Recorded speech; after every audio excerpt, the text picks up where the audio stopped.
Antes de comenzar, suscríbete al canal y activa las notificaciones para no perderte nuevas historias.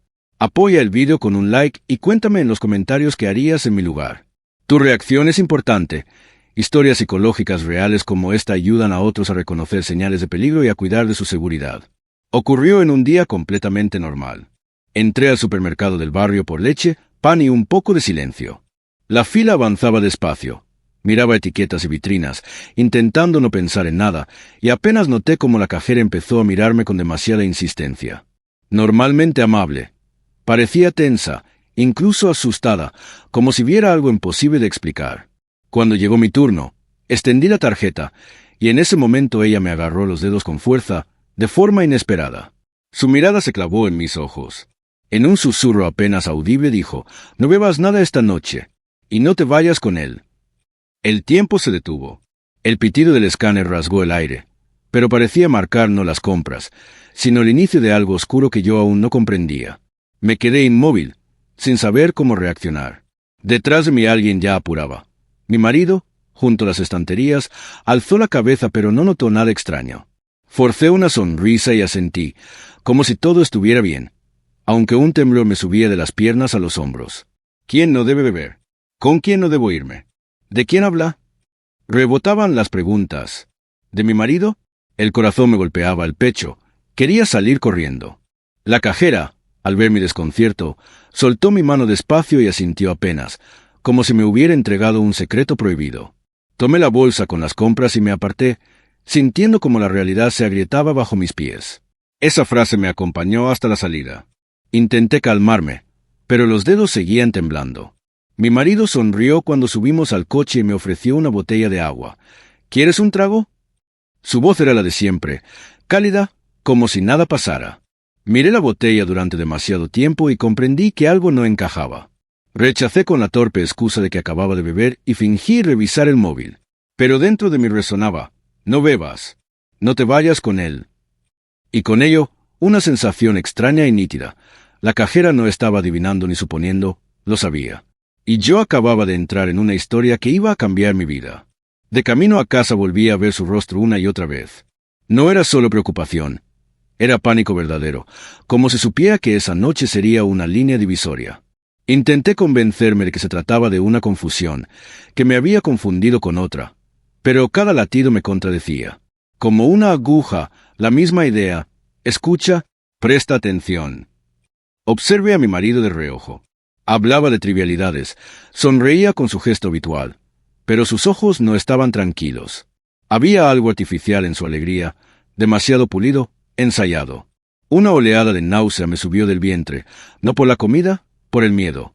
Recordé los dolores de cabeza matutinos de las últimas semanas, las pastillas que me traía, para la ansiedad, la debilidad que caía sobre mí sin motivo. Quise creer que era estrés, pero en ese momento el rompecabezas formaba otra imagen. No era estrés. Según el plan, pasábamos por casa de su madre para celebrar su cumpleaños. La casa nos recibió con abrazos, sonrisas y música suave. Pero yo ya no estaba allí de verdad. Sentía que estaba en un escenario donde todos actuaban su papel y solo yo sabía que la obra trataba de otra cosa. Dije que iba al baño y me deslicé hacia la puerta trasera de la cocina, que daba al patio. Necesitaba una pausa. Aunque fueran unos minutos lejos del comedor, donde todo parecía demasiado perfecto. Oculta entre los setos, observé. Mi marido conversaba animado con su madre, pero los hombros le delataban. Estaban tensos. Se frotaba los dedos, miraba el reloj, contestaba mensajes con rapidez. No era el nerviosismo de una fiesta, era la inquietud de quien espera una señal. Tenía el aspecto de alguien a punto de recibir una orden. Cuando salió, a por la tarta, lo seguía a distancia, escondida en la sombra. En el coche sacó el móvil, marcó y dijo en voz baja, «Todo está listo. Esta noche se acaba todo». La voz, segura como una sentencia. No necesitaba más pruebas. Esa frase convirtió la sospecha en certeza. Me tapé la boca para contener un grito. Un segundo después sonreía. Entraba en la casa con la caja en las manos como si nada. Pero todo ya había cambiado. No podía confiar en él. Ni un segundo. Volví adentro como si no hubiera oído nada. Me senté, sonreí a mi suegra, le agradecí por las servilletas. Mi marido fue a poner la mesa. Lo seguí para ayudar. Vi su perfil, como abría el vino y, en cámara lenta, como vertía un líquido transparente en una de las copas. La mano se movió rápida. Sin dudas, aquello estaba ensayado. Colocó esa copa a la derecha, justo donde yo me siento siempre. Un frío me atravesó la espalda. Regresé al salón y me senté, como siempre, frente a él. Me entregó mi copa. La tomé, pero no bebí. Observé el rojo del vino deslizarse por el cristal. Escuché a mi suegra hablar de su juventud. Reí cuando tocaba, dije lo correcto. Por dentro, todo era un zumbido. Esa copa no era una bebida. Era una trampa en silencio. Cuando llegó el momento del brindis, con un gesto imperceptible cambié las copas, la mía por la suya. Nadie lo vio. Conversaciones y risas ocultaron el cambio. Nuestro duelo mudo.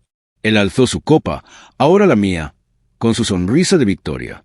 Yo acerqué la mía a los labios y, fingiendo un sorbo, dejé que unas gotas cayeran sin ruido sobre la servilleta de mi regazo. Él bebió con decisión, como quien celebra de antemano. Yo sonreí. Sabía que no había vuelta atrás. Los primeros signos tardaron. Un velo de sudor en la frente, la respiración más pesada, una frase que se cortó. Se frotó la sien, miró la copa vacía sorprendido, intentó sostener la charla, pero la voz ya sonaba hueca. Se levantó y volvió a caer sobre la silla. El rostro palideció. Apoyó la mano en la mesa. Mi suegra preguntó si estaba bien. Asintió, murmuró algo sobre el calor, pero la sombra ya se extendía por sus rasgos. La mano fue al pecho. Los labios perdían color. Intentó sonreír y no pudo. En segundos las piernas dejaron de responder. Se desplomó con la silla. El grito de mi suegra desgarró la sala. Me puse de pie despacio. A mi alrededor, caos, llanto, confusión. Dentro de mí, solo una claridad fría.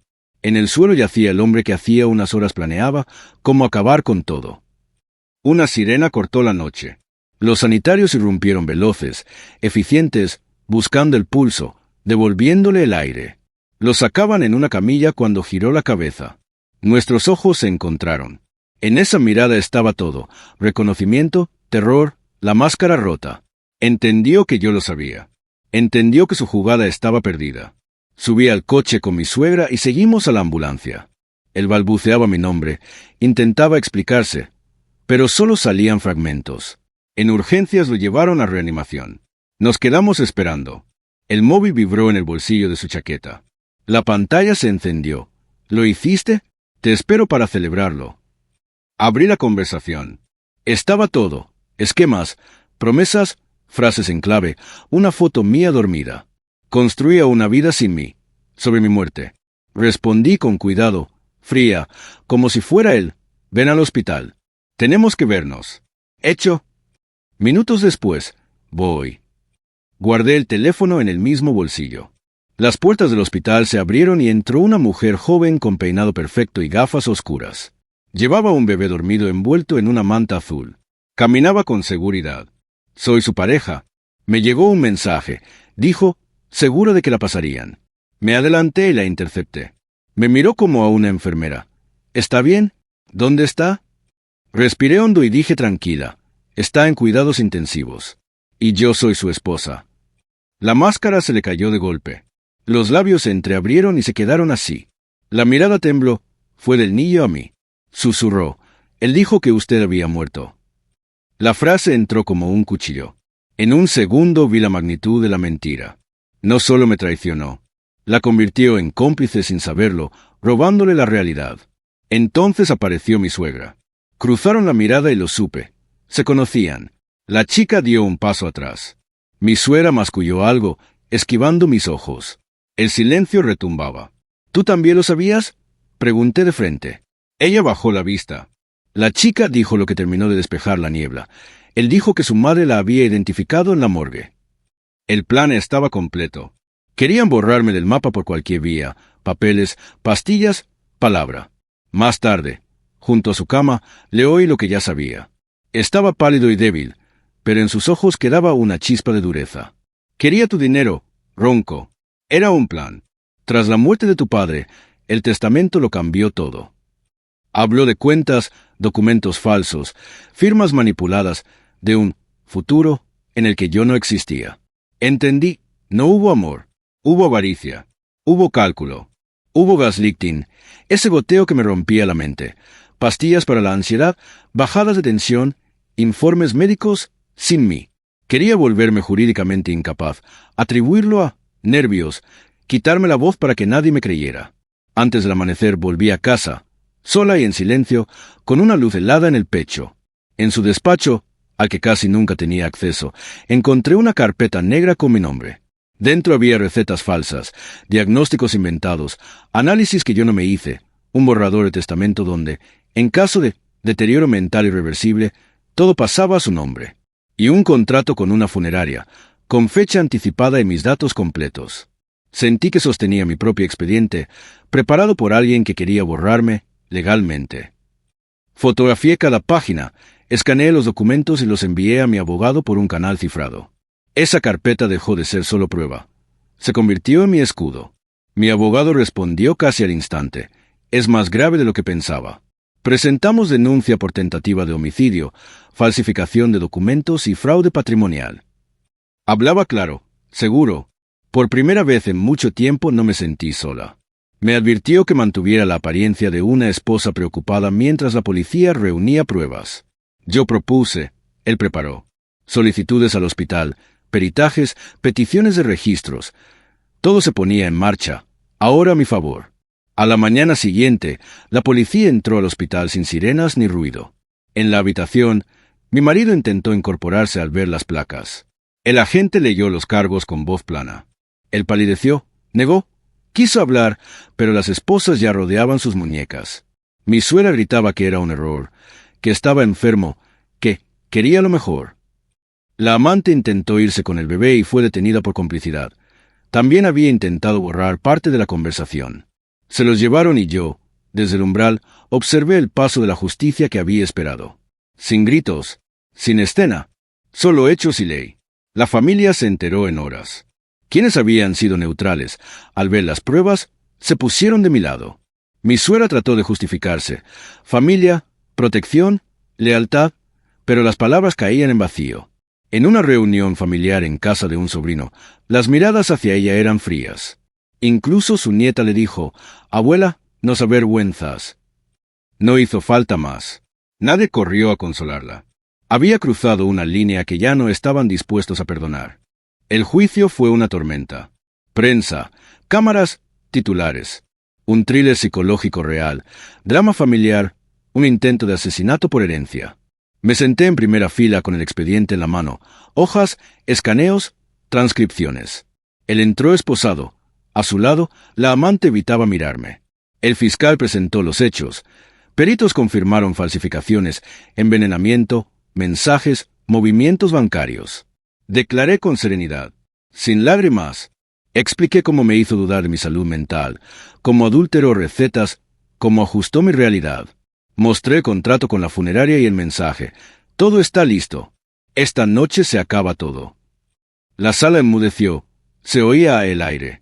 El veredicto fue claro. 16 años y 8 meses de prisión por tentativa de homicidio, falsificación de documentos y fraude patrimonial. A la amante, 5 años por complicidad y pérdida automática de la custodia. El bebé pasó a tutela temporal del Estado. A su madre, proceso por encubrimiento y coautoría, con arresto domiciliario por su edad. La justicia se impuso. Salí del tribunal sin mirar atrás. No hubo declaraciones ni aplausos. Solo una calma limpia, como el aire tras la tormenta. Los días siguientes fueron extrañamente tranquilos. Dormí por fin, como si a mi cuerpo le devolvieran el derecho al descanso. Me retiraron los diagnósticos impuestos por mi estabilidad. Inicié terapia real con un médico de verdad. La fuerza regresaba. Abrí de par en par las ventanas. Saqué de casa las cosas que le había tocado. Moví los muebles. Cambié los cuadros. Empecé un diario para recordar quién era yo antes de que me convirtieran en alguien que dudaba de sí misma. En ese silencio crecía un nuevo apoyo. Mi intuición, mi vida, mi verdad. Vendí la casa y me mudé a una ciudad pequeña junto al mar. Allí nadie conocía mi historia. Cambié de número. Recuperé mi apellido de antes. Conseguí trabajo en una librería que huele a papel y tiempo. Doné parte de la herencia a un fondo de ayuda a mujeres víctimas de violencia emocional y gaslighting. No buscaba riqueza. Quería paz. La tuve. Mi vida volvió a ser mía. No perfecta, pero verdadera. Meses después, volví al lugar donde todo empezó. Entré en aquel supermercado. La misma luz de siempre bañaba los pasillos. La vi, a la cajera, en su caja, con su gesto sereno. Esperé a que atendiera a un cliente y me acerqué. Nuestras miradas se encontraron y nos reconocimos. La abracé con fuerza. «Gracias por salvarme la vida», le susurré. Ella rompió a llorar en silencio. No dijimos más. No hacía falta. Las dos sabíamos que a veces los ángeles caminan por la tierra con uniforme y una mirada muy atenta. Si esta historia te tocó, suscríbete y cuéntame en los comentarios qué piensas del poder de la intuición y de lo importante que es escuchar a tiempo una advertencia. Comparte el vídeo. Quizá ayude a alguien cercano a reconocer una relación tóxica, el gaslighting y un peligro oculto. Cuídate.